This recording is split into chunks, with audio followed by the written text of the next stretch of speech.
Hello students, welcome to my channel special educator point. जो आज की हमारी यूनिट है वो सेकंड यूनिट है, यूनिट 2.1। तो इसमें जो हमारा आज का टॉपिक रहेगा वो है hearing impairments, definition and types. जो श्रवण क्षतिग्रस्तता के जो प्रकार हैं वो पढ़ेंगे इसमें, और लक्षण पढ़ेंगे इसमें, और जिसके प्रकार हैं वो पढ़ेंगे। तो डेफिनेशन सबसे पहले पढ़ते हैं। तो डेफिनेशन क्या है इसकी? श्रवण क्षतिग्रस्तता को विभिन्न संगठनों द्वारा समय समय पर अलग अलग तरीके से परिभाषित किया गया है। ठीक है, जो श्रवण क्षतिग्रस्तता है जो विभिन्न संगठनों द्वारा अलग अलग तरीके से परिभाषित किया गया है। वो किस प्रकार है, थोड़ा नज़र डालते हैं। तो पहला प्रकार है वो है पहला राष्ट्रीय प्रतिदर सर्वेक्षण संगठन 1991 के अनुसार। जो राष्ट्रीय प्रतिदर सर्वेक्षण संगठन है 1991 के अनुसार क्या कहा गया है श्रवण क्षतिग्रस्तता में? श्रवण बाधित उसे कहा जाता है जो सामान्य रूप से सामान्य ध्वनि को सुनने में अक्षम है। जो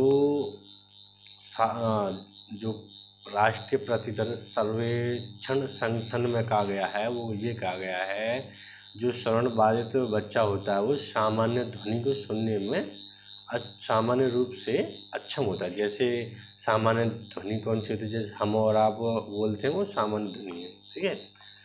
और सेकंड आता है भारतीय पुनर्वास परिषद 1992 के अनुसार। तो भारतीय पुनर्वास परिषद 1992 के अनुसार जो क्या गया है इसमें, जब बधिरता 70 डेसिबल हो तो व्यावसायिक तथा 55 डेसिबल तक हो उसे शिक्षा के लिए प्रयोग में लेना चाहिए। मतलब जो 70 डेसिबल उसकी जो बधिरता है वो होनी चाहिए। वो व्यावसायिक यानी व्यापारिक मामले, जैसे आपने बच्चों को मार्केट भेजा, बाजार भेजा, तो अपना जो सामान है वो कितना हुआ, क्या पैसा हुआ उसे वो दे सके। और 55 डेसिबल तक हो उसे शिक्षा के लिए प्रोत्साहित किया जा सकता है। ठीक है। अब आती है थर्ड आती है योजना आयोग एवं दिव्यांग जन अधिनियम 1995 के अनुसार। मतलब योजना आयोग और दिव्यांग जन अधिनियम के 1995 के अनुसार क्या है, वह व्यक्ति श्रवण बाधित कहा जाएगा जो 60 डेसिबल या उससे अधिक डेसिबल पर सुनने की क्षमता रखता हो।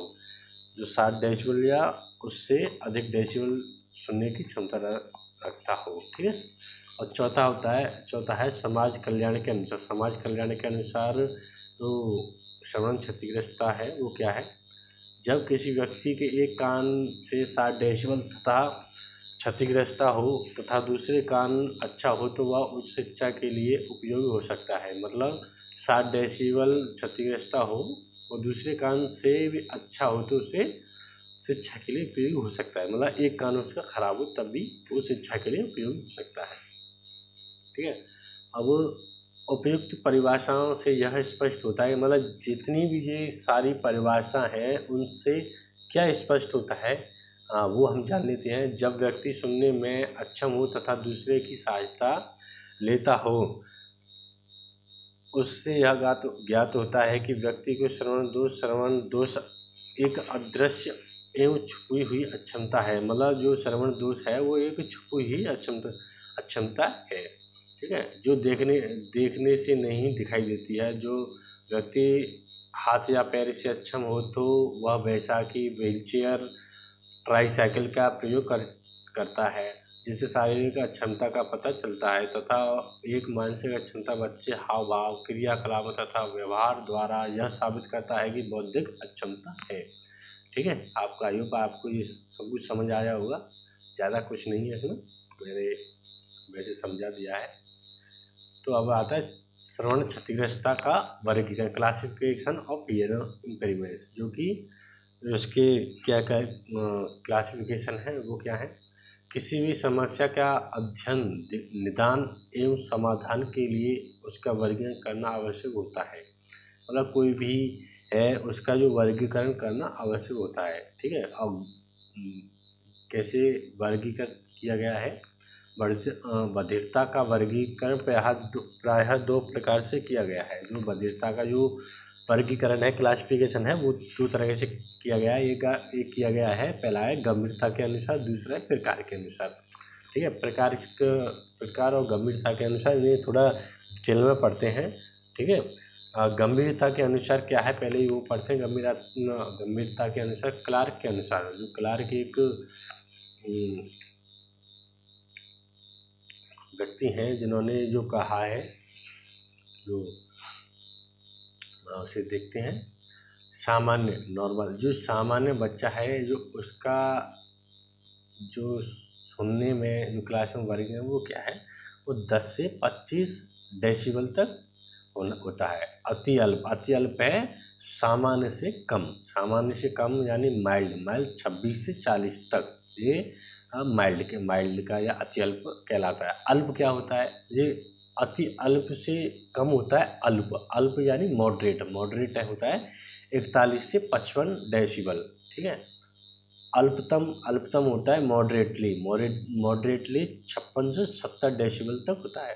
ठीक है, गंभीरता मस्ट सीवियर 71 से 90 तक गंभीर काफ़ी होता है। अति गंभीर यानी बहुत ही कम, यानी प्रोफाइल कह सकते हैं उसे, वो है 90 डेसिबल या अधिक, 90 से अधिक। ठीक है, अब बात करते हैं विश्व स्वास्थ्य संगठन के अनुसार जो mild, moderate, severe, profile, moderately जो है वो कैसे हैं।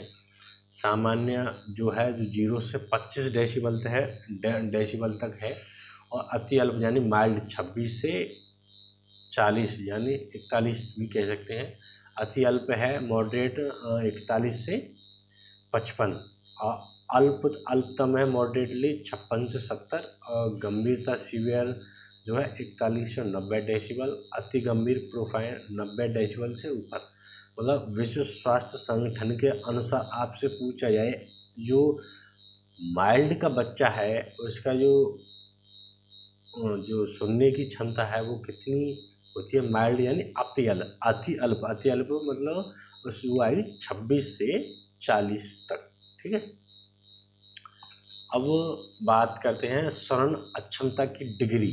श्रवण अक्षमता की क्या डिग्री होनी चाहिए, कितनी डिग्री होनी चाहिए? सामान्य की होती है यानी नॉर्मल 0 से 19। ठीक है, अति अल्प यानी माइल्ड की है 20 से 40, अल्प की है यानी मॉडरेट 41 से 70, और गंभीर सीवियर की जो 71 से 95, और अति गंभीर यानी एबव प्रोफाइल और 95 डेसिबल से अधिक। ठीक है, अब ये तो हुए आपके उसके गंभीरता के अनुसार। जो प्रकार के अनुसार हैं वो क्या है, थोड़ा उन पर चर्चा करते हैं। प्रकार के अनुसार श्रवण अक्षमता का वर्गीकरण जब प्रकार के अनुसार किया जाता है तो उसे मुख्यतः 3 प्रकार से विभाजित किया जाता है, यानी विस्तृत किया जाता है। पहला है चालित श्रवण क्षति, कंडक्टिव हियरिंग लॉस। जब बोन कंडक्शन का साल्ट सामान्य हो और एयर कंडक्शन का एसॉल्ट असामान्य हो, और दोनों के बीच का जो दूरी है 10 डेसिबल से अधिक हो, तब हम चालित श्रवण क्षति कहते हैं। इसमें सेवार्थी के बाह्यकर्ण तथा मध्य कर्ण अथवा दोनों में समस्या होती है। मतलब बाहरी और अंदरी कर्ण में कान बाहरी और अंदरी कान में समस्या होती है, इसमें चालित जो श्रवण क्षति है। और दूसरा है संवेदीय श्रवण क्षति, संवेदीय सेंसरी हियरिंग लॉस। जब एयर कंडक्शन मतलब बोन कंडक्शन दोनों असामान्य हो, मतलब एयर कंडक्शन और बोन कंडक्शन दोनों असामान्य हो तथा उनके बीच की दूरी 10 डेसिबल से कम हो, इस स्थिति में को संवेदनीय श्रवण क्षति कहते हैं।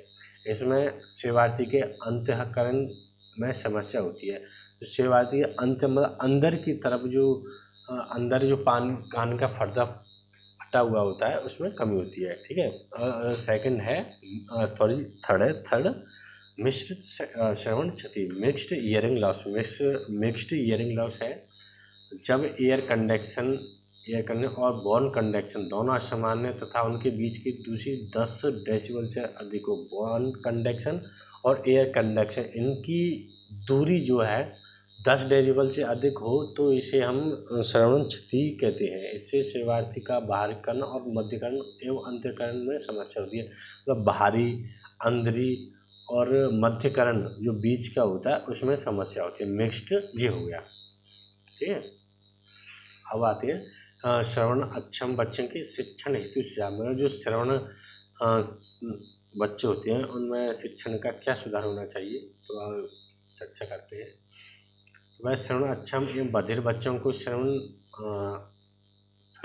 अक्षम एवं बधिर बच्चों की शिक्षण प्रक्रिया को सुचारू रूप से संचालित करने के लिए अनेकों प्रकार की सावधानियां रखनी पड़ती हैं। इसके लिए सबसे अधिक जिम्मेदारी है वह शिक्षक पर होती है क्योंकि शिक्षक हेतु वातावरण तैयार करने का कार्य भी शिक्षक का होता है। अतः बधिर बच्चों को शिक्षक को निम्नलिखित बिंदुओं पर विशेष ध्यान देना चाहिए। ये पहला बिंदु है, श्रवण अक्षम बच्चे को कक्षा में पढ़ते समय शिक्षक द्वारा बच्चे के श्रवण यंत्र की जांच करना चाहिए, ठीक है। और सेकंड है, श्रवण अक्षम बच्चे से बोलते समय किसी प्रकार शोरगुल न करें एवं बच्चे की तरफ देखते हुए बोलें। मतलब कोई शोरगुल ना हो यदि आप पढ़ा रहे हैं बच्चे को और बच्चे की तरफ देख के उसे पढ़ाया जाए। और थर्ड पॉइंट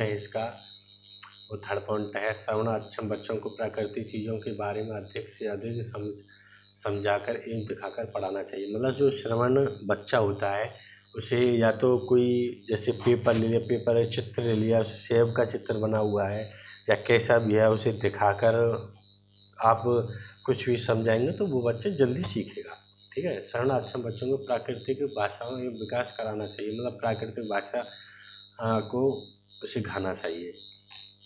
जैसे हम और आप जैसे समाज में बोलते हैं वही प्राकृतिक भाषा होती है। एक और पॉइंट 5th पॉइंट है वो है श्रवण अक्षम बच्चों को कक्षा में ऐसी जगह बैठाना चाहिए जहाँ से वह शिक्षक का चेहरा ठीक से देख सके। मतलब आप बच्चे को क्लास में ऐसी जगह बिठाइए जो बच्चा है जो शिक्षक की तरफ ही देखे, ठीक है। छठा पॉइंट है इसका, बच्चे शिक्षक पढ़ाते समय मुंह में कुछ रखकर न पढ़ाएं क्योंकि इससे उनकी वाणी अदृष्टा को अस्पष्टता आ जाती है। मतलब शिक्षक अगर आप पढ़ा रहे हैं किसी स्टूडेंट बच्चों को पढ़ा रहे हैं तो उसमें आपके मुंह में कुछ नहीं होना चाहिए, च्युइंगम तम्बाकू वगैरह ये कुछ नहीं होना चाहिए क्योंकि इससे बच्चों पर गलत प्रभाव पड़ सकता है, गलत सीख सकता है कुछ भी बच्चा, ठीक है। और 8वां पॉइंट है श्रवण बाधित बच्चों को आगे की सीट पर बैठाना चाहिए। जो श्रवण बाधित बच्चा है उसे हो सके तो आगे की सीट पर बैठाना चाहिए, ठीक है। 9वां पॉइंट है शिक्षक को बड़ी मूंछ एवं दाढ़ी नहीं रखनी चाहिए क्योंकि उसे ओष्ठ पठन एवं समस्या होती है। मतलब जो श्रवण बच्चा होता है आपने देखा होठों को पढ़कर वो सीख सकता है, ठीक है। तो आपको दाढ़ी मूंछे नहीं रखनी है, ठीक है। अब वो 10वां पॉइंट है श्रवण बाधित बच्चों को पढ़ाते समय अतिरिक्त हाव भाव का प्रयोग नहीं कराना चाहिए। मतलब अतिरिक्त मतलब जो पढ़ाने के अलावा कोई भी हाव भाव है अपना इधर उधर का जो कुछ है वो बच्चे को नहीं पढ़ाना चाहिए, ठीक है। अब आते हैं सिम्टम्स होता है लक्षण। मतलब इसके क्या क्या लक्षण होते हैं। जो श्रवण अक्षमता के आपने प्रकार पढ़ लिए, डेफिनेशन पढ़ ली कई प्रकार से, और ये है इसका जो लक्षण और पढ़ते हैं। तो लक्षण पहला है जो आसानी से सुनने में कठिनाई होती है। मतलब जो इसके लक्षण होते हैं इसे आसानी से सुनने में कठिनाई होती है।